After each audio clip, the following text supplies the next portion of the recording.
Now, I will say this, and I said this a little bit last week as well. You're doing kind of two different things through this effort. One is you're trying to pick up a few of those golden nuggets, so to speak, where you add a few things to what you're already doing and implementing them as you're able to, because it seems like a lot of stuff, right? And there's nothing wrong with that. Many of you have been agents for a very long time, and it's hard to think, well, I'm just going to scrap everything I'm doing and then do something else. You know, you're going to naturally just kind of take on the things that seem to make sense to you and things like that. And I'm totally fine with that. As a matter of fact, if that's all you do with what I teach, that's fine too. I will say, though, that the purpose of this program was more on the side of how putting all the things together is so much more impactful than kind of being a little bit scattered. And one of the things that I learned as I started working with real estate agents about 25 years ago or so is that, not that agents aren't amazing, wonderful, smart people, entrepreneur minds sometimes get a little bit ADD. You ever notice that? Where you find something that seems like a good idea and you jump on it. But then when you're thrown good ideas all the time, you know, there's a lot of good books out there, coaches like myself and programs like this that are out there. It's hard not to jump around, right? And the other part of that is actually we like things that have a very small barrier to entry, so to speak. Something that seems like, okay, I can do that. And then we do it, and then it might work a little bit, and then we kind of keep that going. But the things that are more difficult, the things that take a little bit more of an effort to put together, unfortunately, are those things that we kind of give up on, especially if it takes more effort than we want to give it, or we don't get the immediate result that we expected from it. Does that make sense? And it's a very natural, normal thing. But I will tell you that the hardest things that you do, the ones that take the most effort, are the ones that actually give the biggest return, but it takes a little bit of time. And in this program, I hope that you can appreciate it, maybe, I don't know, maybe not appreciate it, but the program is set up to create a overall marketing and sales strategy and all the things that go along with what a strategy is. A strategy is about coming up with a plan and then putting that plan into action and doing it consistently over a period of time. And that there's more power to that than there is in doing, you know, these little things here and there that kind of seem to have an effort. Remember last week, I think I might have talked about this chain that we're putting together, you know, and if you have one link in that chain that's weak or that's missing, the whole chain is basically not as good as it would be otherwise. And that's kind of what happens here. So I do want to start, though, that we did have a couple of wins, and I love hearing the wins. It's fun in other classes, too, when I have agents that I challenge to do certain things. We'll have, during the last two classes, I will actually teach you how to put that whole chain together, what it actually takes to do all that. There's even another, besides the workbook, there's this, what we call a tracker. This is a 12-week kind of a boot camp, so to speak, where we help you put together all the technology and then the routines that are going to help you kind of put that whole chain in place. But obviously, as we're going to start out here today, I love the wins that come along as we go along with these things that we do. So last week's class, for those that were able to make it, was the class on the community, or on the open house. I'm going to turn this because it keeps flashing so much stuff up there. Okay, there we go. So I know we had two agents. You did some things there. Do you mind coming up here? I would love for you to do that. So she's one. And who is the other agent that had an open house? She's not here. But she's not here yet. You're going to speak for her so when you come up? So I'm going to be the only agent up here. No, you're going to come on up. You can speak for the other agent. So now again, as we talk about this, I don't want you to think that what happens here, isn't that what you see on those infomercials or things like that? Results may be different, or something like that. But again, I hope to impress on you that it's the consistent effort over time where you see the biggest returns, right? But it is fun to have a win. It's like investing in a stock and then the next day it just jumps up, right? But it's going to take time for that to really get the momentum and the return that you want. So go ahead. Why don't you start? So I struggle with social media, and I'm learning the benefits of why to do it. So that's what I was struggling with the most. But I did try to create the event right. I tried to do the seller property website. I made a lot of mistakes along the way. I haven't done an open house in a year and a half, I think. So it's been a while. So when I had buyers come through, I was like, spitting out garbage, felt like. But you know, you learn, you walk away, and it was good. The whole thing went really well. I really tried to do the grand open house. The sellers were completely impressed. They really liked everything I did. I went above and beyond. I went to the neighbors. I didn't do the interview, but I did talk to the neighbors. I handed them extra cookies from the open house. Everybody loves a cookie. She had 6 kids. She was babysitting some of these nieces, so she really loved the cookies. Yeah, but she had a sign saying, no matter what, do not knock, do not ring doorbell, do not solicit, do blah, blah, blah, blah. I was like, what do I do? Yeah. So I kind of peeked through the window and she saw me and I'm like, I have cookies. Just an open house. I'm a stalker with cookies. Just an open house. Right? She said, I was wondering what was going on. But yeah. I did not have enough open house signs to direct them to this place. And yes, you do need the flag because then the cars are parked in front and they can't see the open house sign that's on the ground. Yeah. So these are all the lessons, if I had more time, I could have done a little bit better. You will next time. So I will next time. But I did take pictures. I texted it to the sellers after I left, and I told them I left them some cookies with a note, and they were so grateful. And they were just nice to see what I did because I brought a stool so people could sit down and put the shoe covers. Yeah, did you introduce yourself as they came in and put on their shoe covers? Did that work for you? Yes, I did. Yeah, that's great. I had a lender there, and so it was just her and I as a small house. It was a really good practice house, honestly. And I only had 4 days to show this property in the whole month of March. Oh. Last weekend and this weekend, and that's it.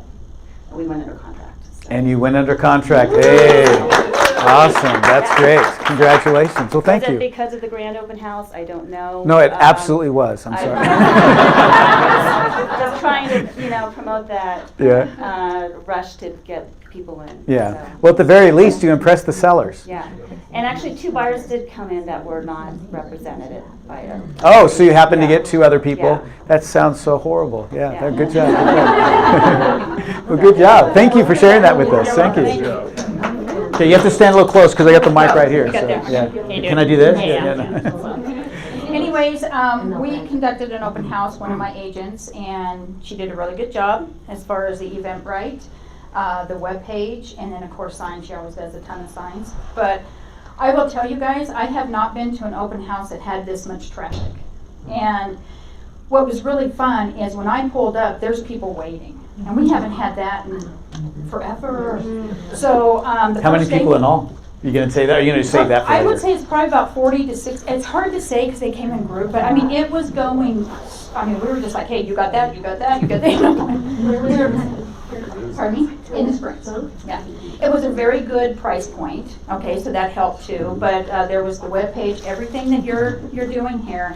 And I'm telling you, to have people standing outside when you pull up is pretty cool, again.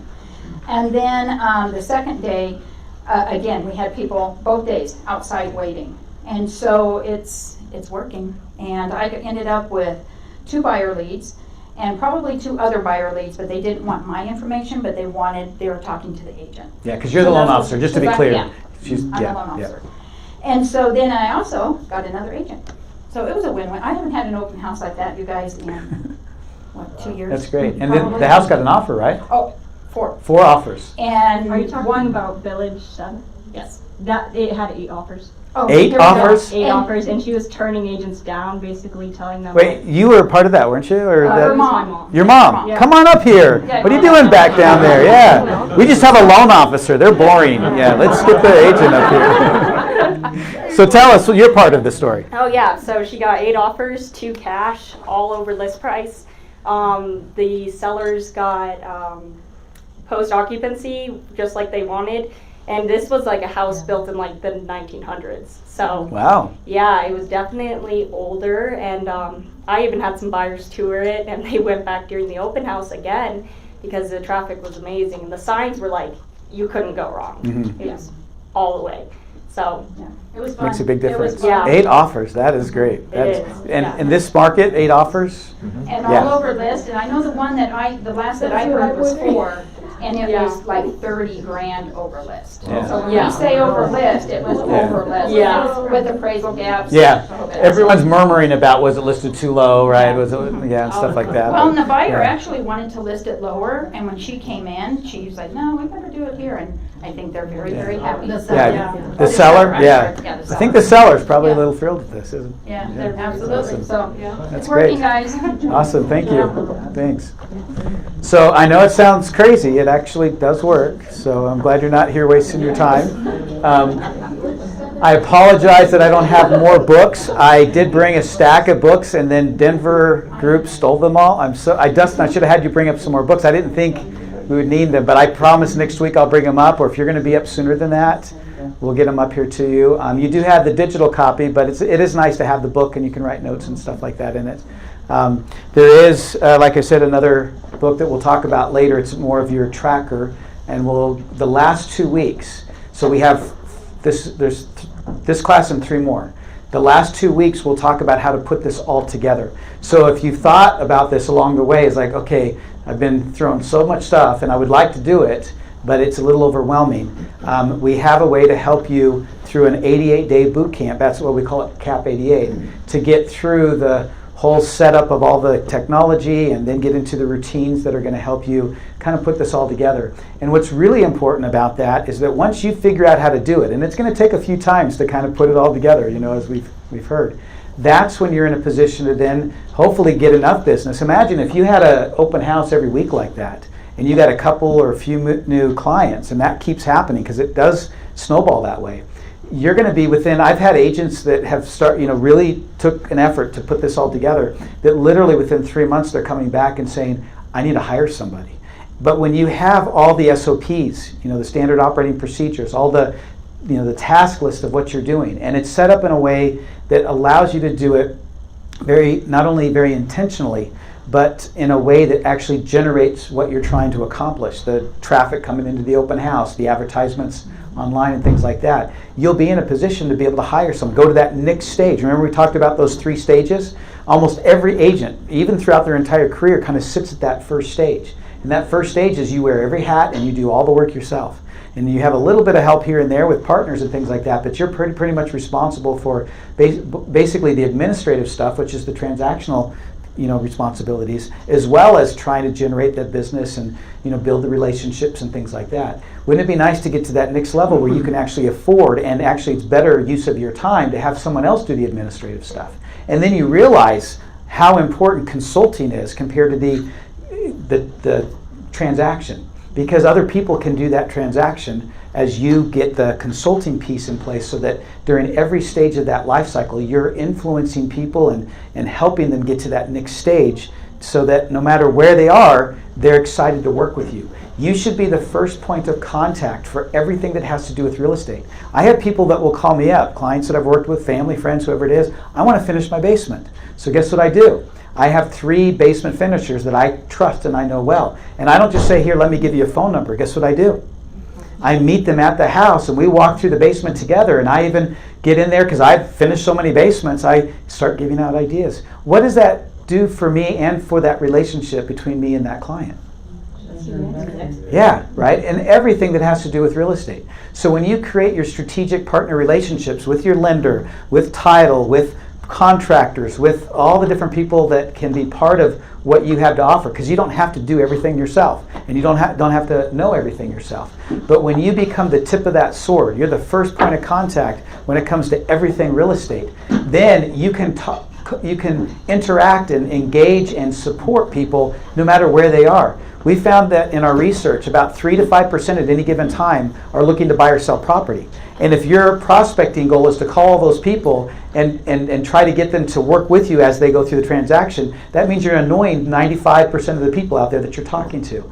But if you reach out to people and start talking about how you can help them through whatever stage they're in, you want to know about the value of your property, I can help with that. You want to know what equity means. You want to refinance a property, I have a lender. Let's talk about why you want to do it, because it's not just about what they're doing, it's about why they're doing it. And your ability to engage with them in the why more than in the how and what is what brings value. Every one of you can do the transaction.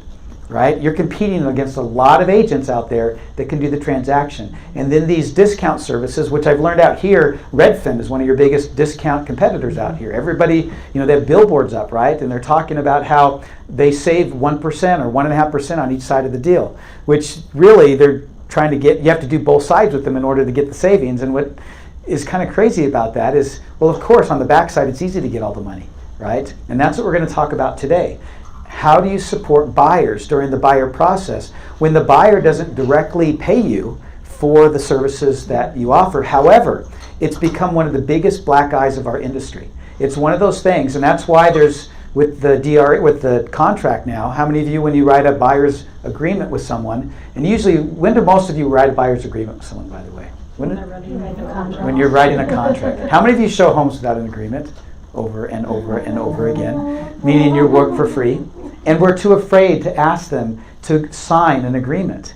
And did you know that the average agent works through, the average buyer that we found as we did this research works with 3.2 agents during the process of buying a home. They're not sticking with one agent as much as you think that they might be. They're going through this process that's different than maybe the way you look at it. And that's the key to creating a relationship and an offering that is going to get people to come back to you, is to think about what they're trying to do and why they're doing it before you think about what you want. And today we're going to talk then about the buyer side of things. So just to kind of sum up what we did over the last few weeks is we talked about listings. And we did it for 4 weeks actually. Why do we spend so much time on the listing side? That's where you want to be. Yeah, that's where you want to be. Why do you want to be there? Because it's the most profitable for the least amount of effort. It is, really. Plus, Am I wrong? that's my opinion too. I love the listing side of things. Not so fond of the buying side of things. It takes a lot of time, and and also you'll find too that buyers kind of tend to feel like they know how to do it all themselves. They need you for what? When the buyer contacts you, what do they want you for? They can't get in the door, right? And so they want to open the door. Now, if they like that house, great. They want to put an offer on it, and they realize that that's what your job is to do. And since they don't have to pay you directly for that effort, it doesn't bother them so much that there's some sort of fee there. But as I was mentioning before, with that buyer's agreement, it specifies how much you get paid. Have you looked at that closely and read that fine print in there? It says, like, if you put 3% on there, then that means the seller is responsible for paying you 3%. But can you force the seller to pay you 3%? No, the contract's not with the seller. It's with the buyer, because that's who you're representing, right? So what happens if the seller decides not to pay you 3%? Legally, you can go after whatever the difference is between the two. How many would go after your buyers for not paying the difference on that? Why not? Want them to come back? Yeah, because that's like stinky way of doing business, isn't it? Right? So why is it in a contract? Why do we have to put a contract together to say, I'm sorry, but according to this contract, you're going to owe me some money if the seller's not willing to pay it? Do you know why it's in place there? Because of this black eye that we have in our industry, because of lawsuits, because of this idea of price fixing, that we're basically making it so, or the NAR is making it so, that if a seller doesn't put 3% on the back side, they're not going to see as many buyers. Yeah, it doesn't sound too great, does it, when you think of it that way? So that's why that contract is really in place. But I've only met a few agents, and it was kind of weird when they would tell me otherwise, that they would go after the buyer for that money. Rarely do I meet anybody that would do that, because you're trying to build relationships of trust and of kindness and of goodwill, not of you owe me money, right? That makes it very transactional. So how do we get buyers to get excited about the offering of helping them open a door because they can't open a door? What can we do beyond the expectations that allow your client to feel like, I will never work with another agent except for you? Now, I know you all have clients like that. Those are your raving fans. So let's go through the process of helping a buyer go, look at properties, finally go under contract, and what creates this raving fan idea that you're the only agent that they ever want to work with. Okay? How do we do it? So let's go through it from the very beginning. Someone calls you up and says what to you when they're a buyer? What do they say to you? I found this house and I'd like to see it. Exactly. We all know that. I found this house and I want to go look at the house. How soon do they want to look at the house? Yeah, exactly, right? And in their mind at that moment, unless they're your a raving fan, right? Unless they already know you, and even if it's a referral and they don't know you yet, you got to earn some sort of trust and build up some sort of idea that there's more to what you do than just open up a door. Because if it's just about opening up a door, how many of you can do that? Right? Exactly. And if it's to them a door opening purpose, right? And they're not signing any sort of contract, because why would they do that anyway, right? Then does it make sense that they might not call you back on the next home? How many of you try to make them feel guilty about that? Like you sneak in, you don't? I do definitely. And I'll explain why I do that, because they should feel guilty about it. But the unfortunate thing is most real estate agents allow people to walk all over them. They do. They allow them to say, hey, I want to look at a house. And we're like, okay. And then hopefully they like the house, because if they don't, now I got to work my butt off to keep them coming back to me, right? So how do we do it? So let's go through the entire process kind of from the beginning. Now you have to have leads coming from somewhere. Some people buy leads. We'll teach you during the last two courses, the last two sessions, how to generate leads that you can do without having to wait until they click on a link. That's actually not a good time to catch a buyer. Because if you catch a buyer at that very end stage of that process of home shopping, right? If you catch them then you're competing against everybody else, and you're competing against door openers, right? At that point, who's the most convenient? We talked about that before.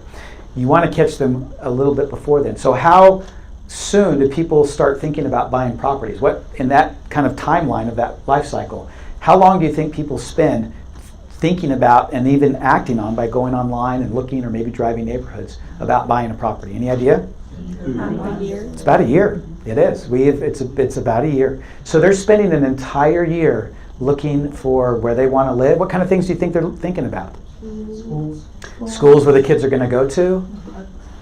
Parks and amenities. We're going to talk about this more next week. So get excited about next week, because we'll really talk about the idea of becoming a community go-to expert, right? And how important that is in generating business without having to wait until they click on a house that they want to go look at, and hopefully you get that lead, okay? So that's what they do. They just spend that whole time. And then right at the very end, about a month before they go under contract, maybe a month and a half, depends on how long they have to look at homes, that's when they call you up. And if that's what happens, you can already just understand and tell yourself that they're doing that because of why? They're just needing someone to get in the door, like we talked about, right? They didn't come to you 6 months ago because they didn't know you had something to offer to help them get ready to buy, right? And do they come up with weird ideas and thoughts about what that means to get ready to buy? Yeah, like what? What are some of the things that they struggle with and that they sometimes have misconceptions about when it comes to about getting ready to buy? The lenders know about this, because the lenders have to shove them into loans, which they could have been much better prepared for and get a better rate and everything else they wanted to if they would have planned for it months ahead of time instead of the day that they're ready to put an offer on a property, right? So they struggle with things like down payment. They struggle with things like the total cost. Homeowners, even though they bought homes before, you know what they struggle with? Buying and selling in the same market. They don't know how to do it, because what we do sometimes, is what the industry does, is what did we say 6 months ago? It's the best time in the world to sell. Sell, sell, sell. It's the most wonderful thing ever. But if you're a homeowner, what do you have to do once you sell? You got to buy. So then they're stuck. How many people do you know that feel stuck? And you know what's really funny? You're now seeing both sides of this in a very short period of time, where it's almost shifted over to a buyer's market. And do people feel just as stuck, or even more stuck now than they were before? But all that happened is that scale just tilted the other direction. Because you're never going to have a time. There might be a time where it's more equal, and maybe we're even there now. But there's never going to be a time where you're going to have a really good one side of the deal and a really good the other side of the deal type of thing. Does that make sense? So people feel stuck. We found also in our research that although there's only 3 to 5 or so % of people that are looking to buy and sell at this moment in any given market, that there's over 30% or nearly 30, somewhere around there. I think it was more like 28 something %, that would buy or sell if they could figure it out. They would like to, because they would like an extra bedroom, or they would like a bigger yard, or they would like to live closer to family or further away from family, or whatever that may be, closer to the schools they're going to, or whatever that is. And they struggle with all those things. And yet they don't come to professionals to ask for support and advice on how they can do that. If you can position yourself as the person that they can go to for advice and consultancy instead of just the transaction, you may find that you will be able to get more people in your pipeline, if you want to look at it that way, more excited about working with you and referring more people to you. Does that make sense? Can you grab some water? 2 of them. Thanks. Okay, so I'm going to get you some water. Yeah, you're fine. I know it's hard when you're in the front row and you're like, I don't want to walk all the way back there. We'll get you some water. Okay. Thank you. Actually, can you get one more? Because I would like one too.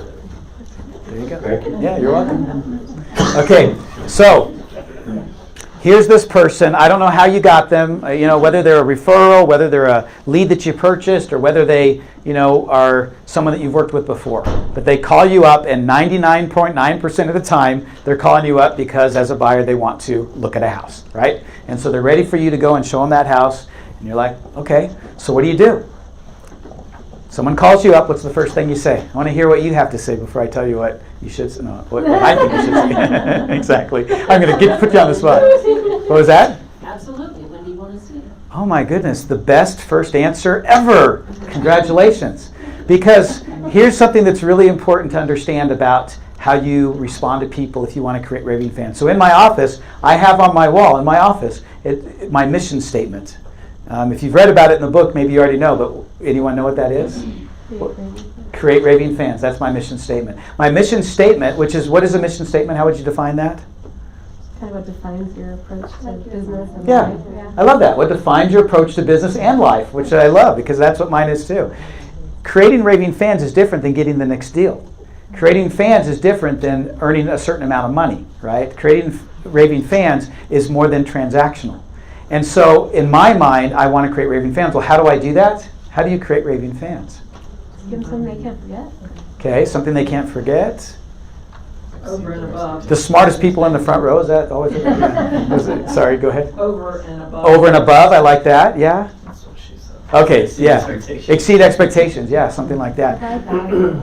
Let me put it in one little other context, which I think all of this will fit within that. I think about other people's needs and wants before myself, right? That to me is what raving fans do. When you think about what other people are needing and wanting out of the relationship, out of whatever you do, you put their needs and wants before you put your own. I think you'll be surprised that both in life as well as in business, you will actually do better, right? I know it sounds a little Dr. Philish to say it like that, but there's truth to it. If you can help people know that you're there for them before you're there for yourself, because when it comes to salespeople, that's the barrier that salespeople have to overcome. Because what's the biggest, dilemma with a salesperson? You think that they're after something. They want something from you, right? And so if you can genuinely, not as a manipulation, not because you're just trying to make more money, things like that, and you're just slick about it. Because I think a lot of slick salesmen kind of pretend that they care about you, but they really have their own agenda going on, right? But if you can really put people's needs and wants before your own, and when you find the synergy between what you want and what they want, that's good business, right? So think about this in terms of what the buyer wants. They called you up to look at a house. What do they want? To look at a house. Do they want to know if you want to know that they're pre-qualified for a loan, right? Because usually when you get the call, what's spinning through your head? It's a waste of time. That's the number one thing. Am I wasting my time? Am I going to waste my time with this person? So we start asking qualifying questions, and we start thinking, well, who are you? How did you hear about me? And da-da-da, and all these type of things. Since my goal is to create raving fans, I want to respond. And this is how you do that. You understand what the people that are talking to you want, whether it's your teenage kid or whether it's your wife or husband or whether it's your client, right? Think about them before you think about yourself. And if you think about it that way, for the buyer, they just want to get in the home. So the best thing you can actually say to a buyer that calls you up and wants to look at a house is, awesome. Let me call the listing agent and see how soon I could get you in there. Or actually, before I say that, I say, when would you like to go and see that property? Because again, I'm making it about them. When would you like to see it? If they say right now, okay, I'm going to call. The next thing is to say, okay, I'm going to call the listing agent to make an appointment, and I'll try to get you in at that time, right? So you're identifying to them exactly what they want. Now, when you give people exactly what they want and you acknowledge that, right, that that's what you're doing for them, it then gives you an opportunity to start asking for things, but that are still in the vein of helping them get what they want, right? So what do you do after that, right? They say that they want to do it. So here's one recommendation. How many of you get those calls while you're driving around in your car? How many of you spend most of your time driving around in cars? Yeah, exactly, yeah. So I'm going to say that how important this is, you need to be able to pull over. Not because you don't have it set up now. It's nice with cars because you can have it come through. You're not on your phone or anything like that. So I'm not worried about that or the texting stuff like that. Hopefully you're not doing anything like that. But you do need to pull over, at least if you're going to follow this process. And I want to explain what I'm doing or what I'm suggesting in terms of an SOP. This is what I do every single time I get that call, every time I get a new buyer that wants to look at a property. Now, you can change it up any way you want, but if you can write this down and put it into a checklist of what you do, not just have it in your head like most of us do, right? We just have everything in our head. Then you'll find that not only will you be consistent and make sure you do the same thing every time, instead of just kind of switching it up every time you get a different call from a different person trying to decide if you want to do this or that. We do that a lot, unfortunately. Is now you've got this standard operating procedure, this thing that you're going to do each time that happens. So I know that the first thing I'm going to do is I'm going to acknowledge to them that I'm going to help them get into that house when they want to get into the house, but I have to call the listing agent to make that appointment. But I want to pull over, and I can talk to them a little bit as I do that, so it doesn't feel like, hey, can you wait a second or wait a minute? Because you got to remember that most of these people they're just trying to get into the house. They don't want to have a 10-minute conversation if they don't have to. But you want them to talk to you for a little bit. So you're going to be in exploration mode. So this is the difference between people that care, and I can tell, can you tell with people when you look at them in the eyes and in their face that when people care and when they don't care? You kind of have that sense that you do, right? So, and I can tell by looking at all of you that your intention isn't just to make as much money as you possibly can, and your intention isn't to just get what you want. But unfortunately, human nature is we know very, very well what we want, and sometimes we kind of miss out on understanding what other people want and really keen into that. So your SOP actually helps you to make sure that you do that. Okay, so as I pull over, and I might ask them some questions, that will allow me to give them the information that they want or set up that appointment. I will ask, of course, their name, right, and their phone number. I might even ask how they heard about, contacting me or something like that as I'm pulling over. But what I'm trying to do as quickly as I possibly can is to pull up that listing on the MLS. Okay. Because I want to have a discussion with them about that property that's going to help me understand what they're after. But I don't want to start by just saying, hey, okay, I'll look up that property. Can you tell me what you're looking for? When you start asking questions that are very obviously about you trying to get more information from them, that annoys most people, right? Because they realize that you're doing it for yourself and not for them. So you really have to put this in the light of, I'm trying to help me and you understand how to, to get this that you want done. Does that make sense? Hopefully I'll explain it better as we go through this process. So I want to look at the pictures of that property, go through it, and then tell them that I've done that. Oh, I'm looking at the property right now. This is a 3-bedroom, 2-bath townhome in Vineyard. Oh, this is a really nice place. I'm looking, and I tell them I'm looking at those pictures right now. What am I doing in that conversation when I pull up the listing and I start looking at pictures and I show, talk to them about some of the cool things about that property? Developing rapport. I am. I'm helping them see that what my effort is to really understand the why of why they chose that property, right? And so, like, oh wow, this is a really nice 3-bedroom, 2-bath. It's in Vineyard. It's a townhome. What do you love about this place, or what do you like about this place? I like to use the word love sometimes. It sounds a little, heartwarming. I don't know, but what do you love about this place? And then I want them to talk. So the difference between a salesperson and a person that serves other people is that a salesperson talks a lot, right? Do you ever notice that? Because they're pitching and they're selling. Mm-hmm. A person that's trying to understand what other people want and try to serve them with what they want, they do more listening than they do talking. So you're going to ask questions that get them to talk. And the more they talk, the more you can even acknowledge that they trust you, or that they think that what you're doing is trying to help them, so they trust that you're going to help them. Does that make sense? So I ask them questions after I look at as I'm looking at the property. What do you love about this place? And I might even point out a few things if they're a little bit quiet, like, oh, I really love the open floor plan that it has, or I really like how nice everything is. It's such a nice place. Or yeah, I know a little bit about Vineyard, or hopefully you know a lot. You're right there on the lake, and whatever it is, you have these great views or something like that. You want them to start to explain more than just, oh, I want to look at that house. Does that make sense? Now, I probably don't need to tell you this. How many of you do this anyway already, right? You're doing these kind of things. But you want to be so intentional about it that I recommend to the agents that I coach that they actually have a notepad in their car ready to write notes. That's why they have to pull over, so you can write notes. But if you don't have those questions, those really good questions in place, have them written down so you can ask the question so you don't forget something. How many of you have ever gotten off the phone with someone like, oh, I forgot to ask this, or I forgot to get this information, or something like that? So have those questions written down. It's trying to call me, dang it. So that's what you're going to do. But what kind of questions do you ask? Right? So I'm trying to first find out what it is about that property they like. Why do I want to know what they like about that property? Motivation. So Motivation. you can find others, yeah. Yeah, that's the main reason is what's the likelihood that they're going to buy that property? Not a whole lot, right?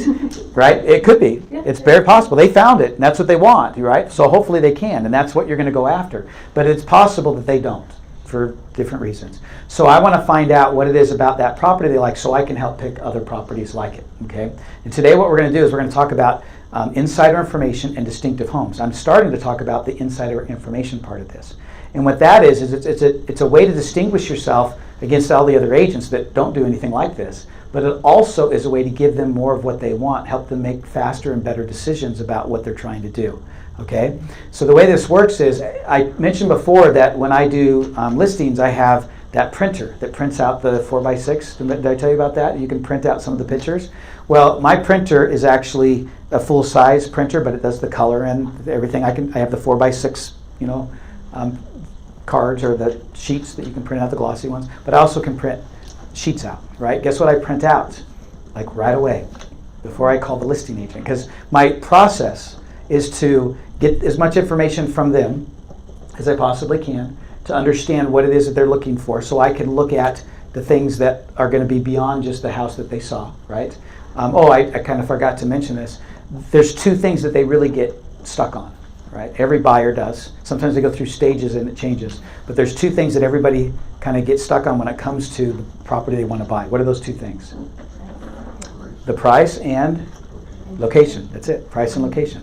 So those are the two things you're trying to get from them. But you also want to get their wish list as much as you can. What things, if they've got kids and they want other rooms or whatever that is, you're trying to get them to open up about those things. What are the things you try to get information from them for? What are the other things you're trying to gather from them to understand what they're looking for? Timing is really good, right? Now you have to be careful with the timing question, because the timing question sounds more like about what you want, not about what they want. Well, I want to look at the house right now. I called you, right? So be careful with asking questions that are about what you want. Why do you want to know about the timing? Because that's how you get paid.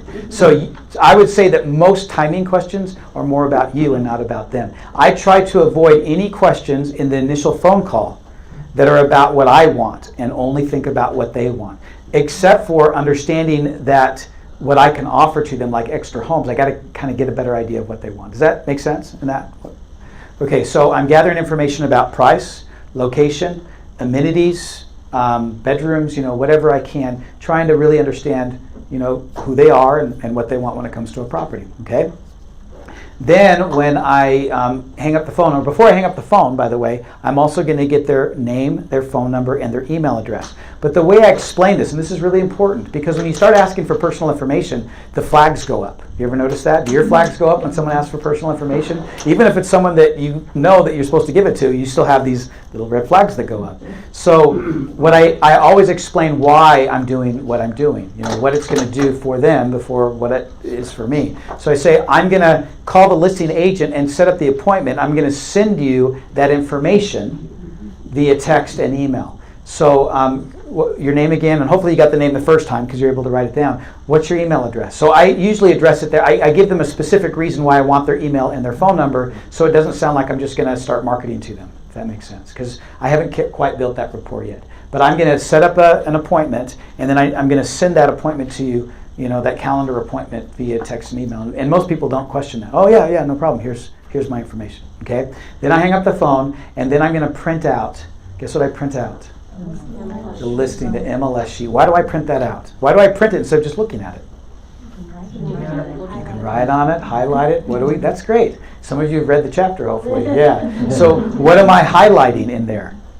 HOA dues, anything that's really Yeah. important. This is part of It's part of the insider information.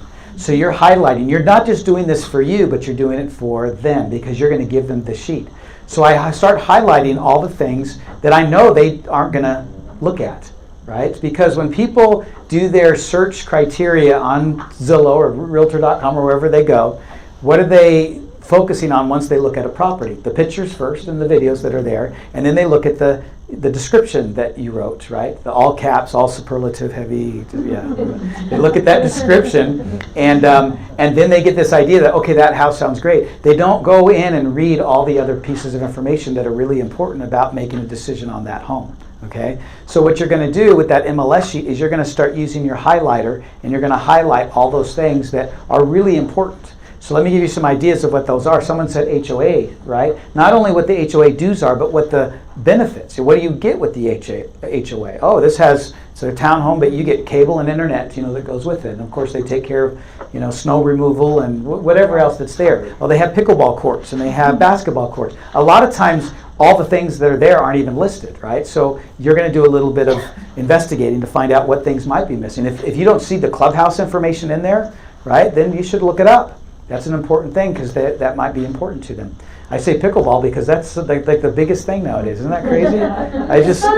I actually like it playing pickleball, but I thought like 10 years ago only old people played pickleball and the people that couldn't, play tennis or I don't know. It's funny, but now it's a big thing. It's awesome.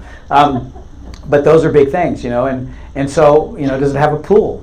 Things like that. Okay. What's parking like, and stuff like that. So those are the type of things that I'll highlight first. Now, as I highlight those things, I'm also, because I'm taking the time to read it all the way through. And as an agent, you think about things that most people don't even think about, right? It's been years since they bought last time, or maybe they're first-time home buyers. So then in my notepad, I start writing questions that I'm going to ask the listing agent. I start thinking about all those things that are not there. Some of the things that come to mind, and how many of you have bought a house before? Right? Many of you have. Do you know what it's like to be a buyer? You have to put yourself in the shoes and have the heart of a buyer if you really want to understand what it is that they are, that's going to be important to them. So any house that's 15 years or older, and it doesn't say anything about how old or if the HVAC's been replaced, I want to know if it's been replaced or not, right? Because about how long does an HVAC system, AC and heater, last in most properties? 20 to 25 years, sometimes less, yeah, so 15 even. But so that kind of is my cutoff point. 15 years is like, okay, major things hopefully have been replaced, or that's going to have to be considered in the purchase of this property. What are some other major things? The roof is another one. How long does a roof last, an architectural roof? Out here, like not very long because of the hailstorms. Yeah. But it's supposed to be about 25 years. But yeah, so those are the type of things that I'll put a question down for that I'm going to ask the listing agent. So I haven't called the listing agent yet because I don't want to call the listing agent, even though a lot of times nowadays everybody has this app or this sign in, set up an appointment type of thing. But I always call the agent. Every time. They don't always answer their phone, but nowadays they're answering their phone more, right, than they were before, right? So I want to talk to the agent because I'm going to try to get those questions answered. So on the back of that sheet, after I do all the highlighting, any other things that you can highlight? Inclusions, what other things can you put in there? Exclusions. Like a lot of times they'll have in their pictures, they'll show the washer and dryer and the fridge and some things that usually aren't going to be included, plantation blinds or something like that. So if it doesn't say anything in there, I might ask that question, are those things staying or could they stay? If it's a really well-staged home, is the furniture available if there's an option for that, things like that. So I want to have those questions before I call the listing agent, okay? So I then call the listing agent, and on the back of the MLS sheet that's printed out, I write in big bold letters, insider information. Now, if you want to call it something else, that's fine, but I hope you can appreciate that everything that you offer has a name.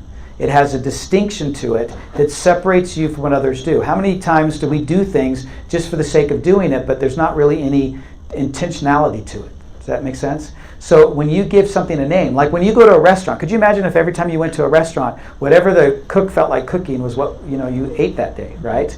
And you didn't know what it was, and you couldn't go back and order your favorite because you don't know what's going to happen the next time. Maybe that would be cool. I don't know. I'm sure they have some restaurants like that, but typically, what was that? Allergies. Yeah, exactly. So most of the time, you want to know what you can count on, right? So having menus and making models of cars and things like that, then I have an association with that offering where I have an expectation of what that means, right? And so as you do this over and over again, you're building up this brand identity of what you have to offer and how it gets delivered. And you do the same thing for every person. That's another big mistake that a lot of agents do. Well, it depends on what commission they're going to pay me, and it depends on what I have time for, and it depends on this and this and this, and you're like doing different things for different people out there. And sometimes it's really bad when you have like a good friend that doesn't question your 3%, and you have some jerk that talks you down to 1.5% or 1% to sell their home, and you do the same job for both of them, right? We don't want to do that anymore. We want to create a brand identity that's consistent and that you do the same things with every single time. Does that make sense? So I put insider information there. That's the name that they get. I even tell them about this, and I'll explain that as I go through that piece of it when I call them up. And then I start writing down on that the things that I learned from the agent after I ask those questions. So my next step in this process, you kind of following the steps of this process. So the next step in the process is I call the listing agent. Now, again, what's my mission statement?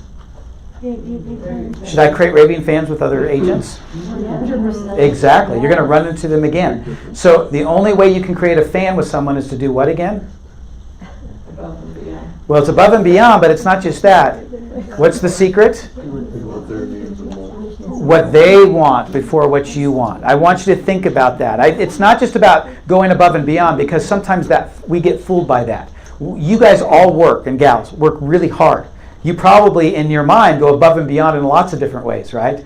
But when it comes to serving other people, it's not just the above and beyond. It's that I'm meeting your needs before I'm trying to meet mine, okay? So you're thinking about what they want. So what does the listing agent want when you call them up? They want a deal.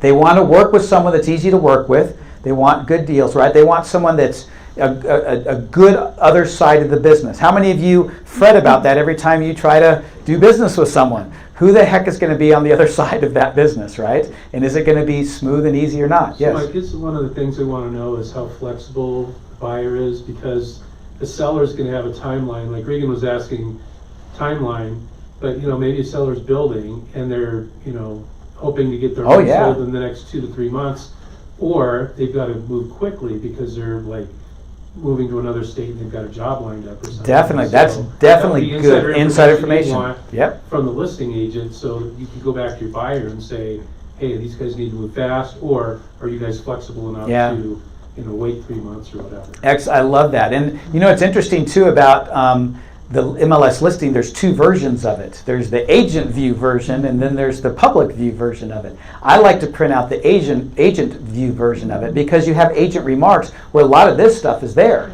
right? And I'll highlight that as well. There's nothing wrong with you doing that. I think it's kind of silly that an agent feels like, well, I'm going to hide this information from the public, but I have to let the other agent know about it. But your job is to represent the buyer. That's your fiduciary duty, right? And your obligation as an agent to help them understand what they're getting into, right? And so you're going to want to highlight that information too. So great example.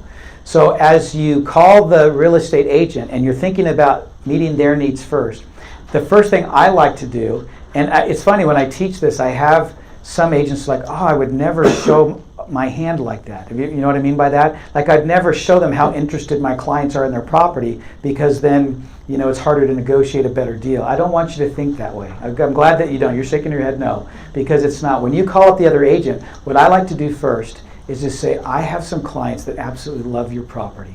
And then I tell them all the reasons why they love it. I'll actually spend a full couple of minutes even talking about all the things. And I'll even mention things that maybe aren't about what the client liked, but things that I noticed. Man, you took amazing pictures. The house is staged so well. It's so great to see, that 3D tour and the drone footage that you put in there, because, that's exactly why my clients are so happy.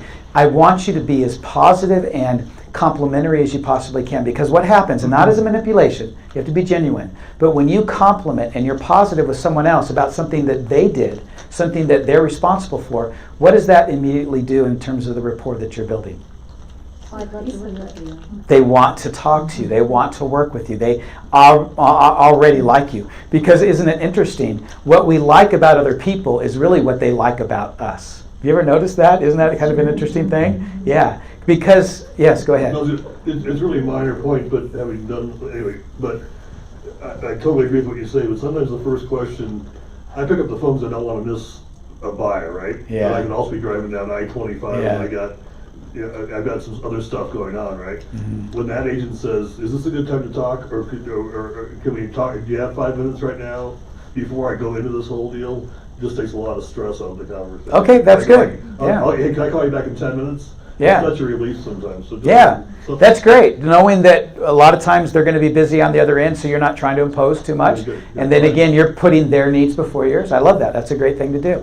So then as I give them kind of those reasons that my client is excited, then I tell them basically why I called. And what's the main reason I called that's in the interest of the seller? Making an appointment, right? I'm making an appointment. Now, if they have an appointment calendar, which probably is there anyway, and I knew that it was there, I do act dumb about that. Like, oh, okay, I'm supposed to do that, so that, I will do that. But my intention to call them was to try to get some insider information from them. You will get the most amazing insider information from your listing agents. So I start by asking those questions. Now, remember, I started the conversation with all those compliments about the property, how great it is. Because if you start your conversation with all the things that you're trying to figure out, and a lot of those questions are kind of hard questions, like, hey, has the HVAC been replaced? It's a 22-year-old house, right? That puts them on the spot and makes them feel a little bit, backed into a corner type of thing. So starting positive kind of helps you to be able to ask those questions, but not to have it be so sharp. If that makes sense, okay? And I do try to put it in this sense of, I'm just trying to gather some information so that I can help my clients. I noticed that the house is 22 years old, right? But I didn't notice anything in there about the roof or the HVAC system. Do you know if it's been replaced or not? Something like that, where it's not kind of putting them on the spot. Because as a listing agent, if it hasn't been replaced, is that something you're going to want to advertise? No, right? And that's fine. I wouldn't do that either as a listing agent. But on the buyer side, that's something that you're going to want to know. Okay? But the fun thing about that too is this also starts to position you as, if I do make an offer, there's going to be something that we're going to have to negotiate here, because they're realizing, yeah, that's true. I don't want my client to go into a property that a year later they have to replace the HVAC system and the roof, but I also want to be able to give them a good offer on the property. Make sure there's an equitable deal that we're going to work out together. But that's my goal with that agent, is to let them know that I'm going to do my due diligence, I'm smart, I'm educated with the property. When you let the other agent know that, they take you more seriously. How many of you, and we all do it, but you've been in the industry for a while, and the first thing you think about with an agent is, how long have they been doing this?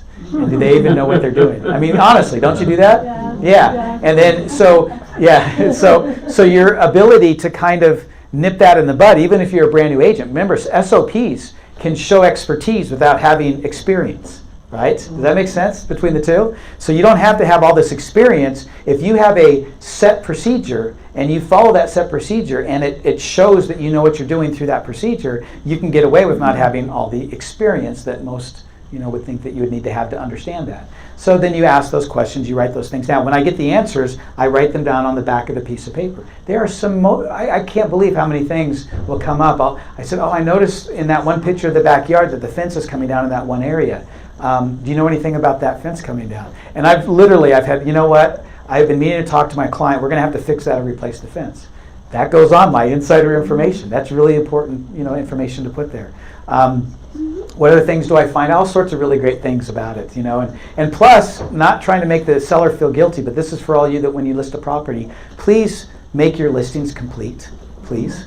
Because that's the most frustrating thing for everybody, is when they can't get the information that should be there. We skip so many fields. Some of the most important fields, if you're not going to put square footage of all the rooms, at least put the square footage of the master bedroom, right? And why is that important?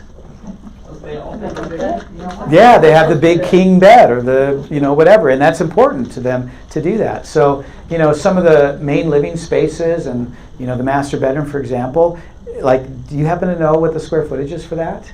And that's a good question to ask. And I hope you, as when you list properties, that you don't skimp that stuff. Don't ever put a coming soon listing up. It's the worst thing you can do. Don't put one picture up and say more coming. And don't put an incomplete listing together, okay? Make sure everything is up there. I was going to say, one of the nice things about doing a really thorough photo package is they usually have a floor plan. They do. So before you're even there, you've got your square footage. Exactly. If So you do the that's really 3D nice. tour, you get the Yeah. entire floor plan. And I always get those And it's $40 a- extra, and you get all the floor plans. And then you don't have to go and measure. How many of you gone to a house and you doing this, and you got your measuring tape and all that kind of stuff, trying to figure out what the square footage? Do people care what the square footage is of the rooms and stuff like They that? determine value It- sometimes. yeah, not only that, but it's really, I think once they get there, I don't think, to a lot of people, 2,800 square feet is more obscure. But a 12 by 16 master suite is not, right? So that makes more sense to them in terms of trying to figure out if their furniture is going to fit and stuff like that. So try to have those things there. Now, the last question that I ask a listing agent before I hang up is the most important question of all. Who can tell me what that question is? It's in your book if you saw it. Do you have any offers? Oh, are we all right over there? Oh, sorry. No, I don't ask about any other offers yet, but you can ask that. Hopefully, after all the conversation, they're kind of sharing that. But that is a good question, of course. Especially like 6 months ago, that's the first thing it seemed like you asked. How many offers do you have? You know, something like that. Exactly. Should I write it up? Yeah, exactly. Is it even worth the time to do this? Yeah. Oh my gosh. But here's the question I do ask, and even if there are other offers on the table, you'd be surprised at what agents probably shouldn't tell you, but they do. What I ask is there anything you can tell me that will help my buyer make a better offer? Right? That's what I ask. That's the golden question. What will help us make the best offer? So if you think about it from the perspective of the seller, what does the seller want? The best offer. And if you just open the door to say, can you help me make the best offer? Basically, you're saying that, but you say it a little bit indirectly so they don't feel guilty. It's so funny. I've had so many agents, you get that long pause, because in their mind they're thinking ethical. Okay, what do I do here, But then they're like, well, I've literally, I can't tell you how many homes I bought where they told me how much to put on the house, like exactly on the house, and I found out that I beat the offer by $1,000 or something like that, the next offer on it. So it is. So I always ask that question. Is there anything you can tell me? Now, if you ask that question at the very end and you've been courteous and kind and supportive, this idea of that raving fan, you will be surprised at what you'll hear from them. And that's what you're trying to do, is represent your buyer, and they say what they're going to say, right? So we'll just leave it at that, right? But you're really setting the tone, at least being on the other side of that. I take that one, that 10-minute conversation as, what is this deal going to be like? Yeah. And in 10 minutes, I can tell you what that deal's going to be like. Yeah. You sure can. Yeah. And what you're also telling that other agent, I'm willing to work. I'm a good communicator. I know what I'm doing, and I can make sure that this happens, because that's a big deal. Being able to get through that process and close on time is so important, and having two agents, one on each side of that deal, working together is always better than one fighting against the other. So try to be in the best terms you possibly can. Now, of course, each agent's going to represent their person, their people, their client, as best as they possibly can, without giving their hand, or so to speak. But they're going to want to work with someone else that they can communicate well with. So try to make sure that happens. Okay, that's all you're doing for that. Okay. Now, as soon as I get that information about that property, I want to, as quickly as possible, call the buyer that called me up, because I don't want there to be too much time between the time that they said, I want to look at a house, and I said, I'm going to get you an appointment, and then I call them back and say I got the appointment, even though I will send them via the text and email, that appointment is being made, so they'll get that quickly. But I'll want to call them back. You want to do that so they don't call somebody else, because that does happen, right? They just want to get into a house. They don't know you from Joe, so to speak. They don't know you from anyone else, so they're possibly not tied to you yet. They just want to get into the house. So I call them up and I say, this is how I say it. I say, I've got an appointment for you. I give them the time and the date that it's at. And then I say to them, and I got some really good insider information. I throw that out there from the very beginning. And a lot of times they're like, okay. And then sometimes they'll say, what's that? I said, I got some really great information about this property that's going to be good for you to know. And then I give them at least 3 or 4 pieces of that. Now, why do I do that right there on the phone call? Any ideas? Show your work. Exactly. I'm showing them right away that they're getting more from me than they probably have ever gotten from an agent before if they've called other agents to look at a property. I found out this, this, and this. I'll usually give them that big, aha thing too, if that's possible. And give that to them right now. I don't want to give them everything because I want to surprise them with more stuff as we go. But I at least give them 2 or 3 really solid things. Oh, I don't know if you knew this, but with the HOA, I know it's $250, but did you know it gives you, it pays for your internet and for your cable TV, and it does this or that, whatever, pays for your water, maybe something like that, exactly. And bug control, and it does power washing. Did you know a lot of them do power washes now of the outside of the house? You have to request it, same with bug control, things like that. So, or pest control. So find out some of those things, drop those few little tidbits of information about your insider information, okay? Now, the next thing you do after you hang up, hopefully you've got at least a half a day or the next day that you're going to show them a house. You're not running over there right away because it's not a good idea to do that. As a matter of fact, even if the agent tells me that it's a lockbox and you can go in anytime you want, usually I have at least, you're probably busy anyway, hopefully, but at least a 3 or 4 hour buffer if it's not the next day. And your client will tell you when is a good time for them to look at. Oh yeah, we can look any day this week after 6 o'clock, or something like that. So if today's like 2 o'clock in the afternoon, even though you're kind of anxious and you want to get them in tonight at 6 and you can for that one property, I might say, does tomorrow work for you? Okay. Now, why am I going to delay it a little bit? So you can do research on additional properties. Exactly. So I never want to show just one property. It's the worst thing you can do is just show one property. Now, I'm not saying absolute worst, but it's still good that you're showing them property. But you want to show them at least a few different properties. Okay. So the first thing you're going to do, and I'm sure you've all done this because you've got their wish list, hopefully, you got a lot of good information about what they're looking for, is you're first going to try to find as many very like properties as you possibly can. If it's a townhome or condo and it's in the same condominium and there's or complex, they have a couple more properties for sale, definitely those would be the first things to look at. As long as they still fit within range. Like let's say one is a lot more expensive, a ton more or something like that. You may not want to do that in terms of this effort, but you're going to try to find a few, 2 to 3 more if you can, of other properties. It's actually not a good idea to show them just one property for a few reasons. Anyone know what those are? Why wouldn't you want to show them just that one property? Any ideas? If they don't like it, then yeah, if you put yourself in a position that the only thing you're really good for is showing them the property that they found, then why would they want to have you show them other properties, right? What good do you have? They're doing all the work to find the properties. They just want someone that's going to get them in the door as quickly as possible. So you're going to position yourself as if I don't answer the phone right away, or if I don't somehow convince them to call me, they may very well call someone else because I really didn't give them a reason to make me a different and better offer on the list or on the helping them look at properties. Now I'm getting tongue-tied here for some reason. That they need to understand that there's more to what you have to offer than just opening up that door. Okay? Yes? Aren't you going to do a comp search to make sure that they're not overspending on a house? You can do that. That's not a bad idea. But usually if you can look at other properties that are in the area first, that's what I do first, you'll get a sense of that just automatically. But you can do something like that if you'd like to. Kind of like doing a CMA, right? Doing comparables.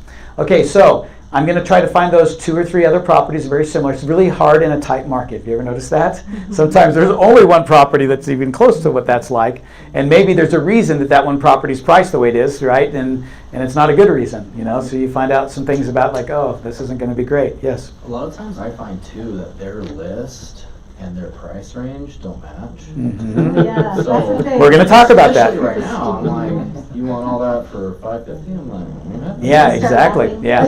Now, typically, yeah. That's funny. I know, yeah. And that's the next piece of this. It's called distinctive homes. We'll talk about that in just a second. That's going to be part of this whole effort. And I'm trying to kind of walk you through this process, and that's a big piece of that. But usually if they found a property, then that means they're all right with the price, unless they think that you're going to be able to talk someone way down or something, which unfortunately some people think can happen, and it doesn't happen. Yeah. The diamond in the rough, and the client or the homeowner that's desperate and will just give the house away. I mean, no one does that. But so anyway, you get you look for other properties that are very similar to it, and then you follow your same workflow, your same process. Now, what's great about this is if you have an assistant at some point, they can do this for you. They can help you go through this process. Now, you may want to call the listing agent to build that rapport, unless your other agent, that's someone you're working with, can do it and still build as a team effort, right? That you're working together towards helping that buyer. And there's nothing wrong with that either. But you're going to print out the next MLS sheet of the next property that you find. You're going to highlight all those things just like you did before, and then you're going to turn it over, write insider information, and then you're going to write down your questions. Remember all that. I just repeat it so that it makes sense that this is a set procedure that you do with each one of these properties, okay? So now you've done those similar properties. Then I try to find at least one, but at least just one, and sometimes two if I can, that get outside of what people get stuck with when it comes to their wish list. So most people get stuck on those two things. What are the two things they get stuck on? Price and location. So I find something that's higher priced in the exact area that they want to be, in the location they want to be. Or I find a location where you get better priced homes. You get more for your money, basically, so that one is out of the location and one is out of their price point, right? Now, why do I do that? To annoy people? No, because it could annoy people. Sometimes they don't know what they want. Yeah. Sometimes they don't know what they want. This is interesting because when we did the research for this program, we actually started, surveying and doing focus groups and things like this to kind of figure things out. We found that almost like 25, almost 25% of the people, that when you showed them a house or a property that was more expensive or outside of their, location, ended up figuring out how to pay for it or deciding to live outside of that location. That it helped them to see what they could get. One of the funniest stories, or funnest stories I should say, is I was in a class teaching this class last year, and there's an agent sitting on the front row, and she was texting and stuff like that, which, that sometimes we're on our phones. I'm so glad that, you guys are paying so close attention to me. But she was, I don't know what she was doing or anything, but you know what happened is, as I was talking about this, it hit home really hard with her because she had been showing homes to a guy that said he only had $750,000 to spend and he wanted it to be in a certain area, but his wish list was outrageous, right? And she had been showing him homes for almost 6 months, and he was never happy. Have you ever had anybody like that before? Yeah, never happy. So she was like, fine. I mean, she was like, she found a house that it checked every single thing that he wanted. And she knew, because after 6 months of showing him all this house, she knew what he wanted, right? The house was $1.3 million, almost double the price. But she's like, you know what? She sent it to him in the class.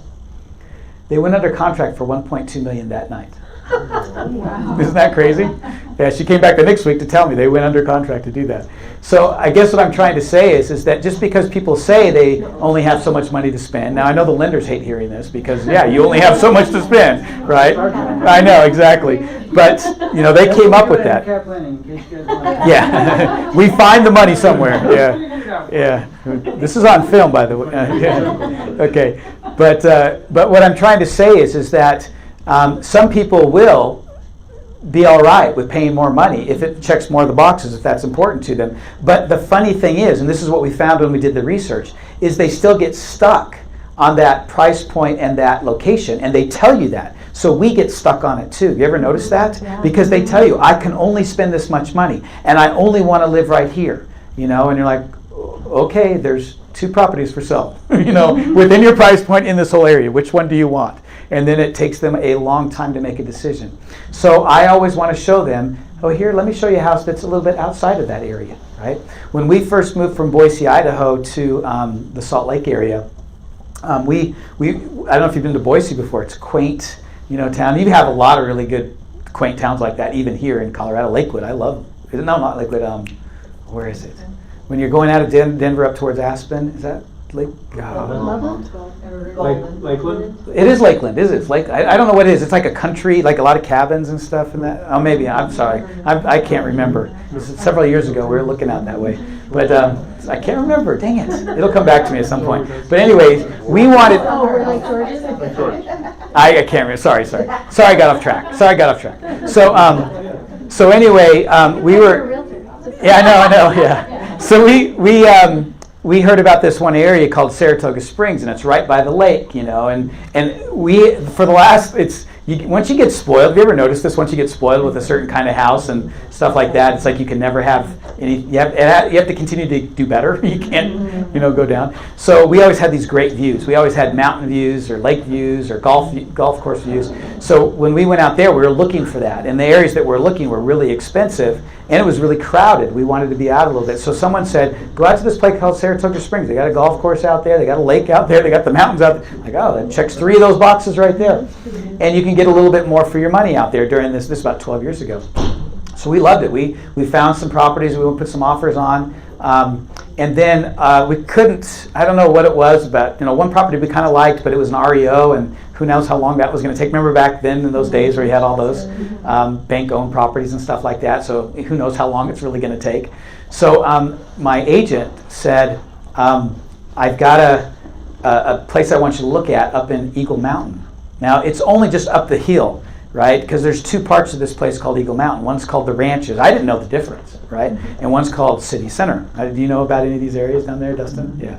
So you can kind of imagine it, because I'm sure you've not heard of this, but this is Utah, so I'm going to give a bad Utah plug or something for this, because I love it out there. But we're like, there's no way we're going to live out in Eagle Mountain, because that's where all the polygamists live. That's what we had heard. We'd actually heard that. Yeah, we had heard that. So we had this. How many of your buyers have these weird misconceptions about places that they're thinking about because of things that they've heard? Yeah, we've heard that, right? It's this weird place out there where these weird people live. I don't want to live out in that weird area. We're going to talk about this more a little bit next week. But he said, no, you got to go look at this house. So we're like, oh, okay, whatever. We'll go up there because we're out looking anyway. And he took us up to this house. And we were just mesmerized. They call it Eagle Mountain because it's up above Saratoga Springs. You're looking down onto Saratoga Springs, over the lake, and then it's on the golf course. So we looked at this one house and we're thinking, yeah, this is a nice house and everything, but there's another house on the corner that was for sale. Hey, let's go look at that house. We never look. As soon as we walked in the house, have you ever had that? That glorious moment of like, this is it, this is the place. Exactly, everything. Your clients like that, yeah.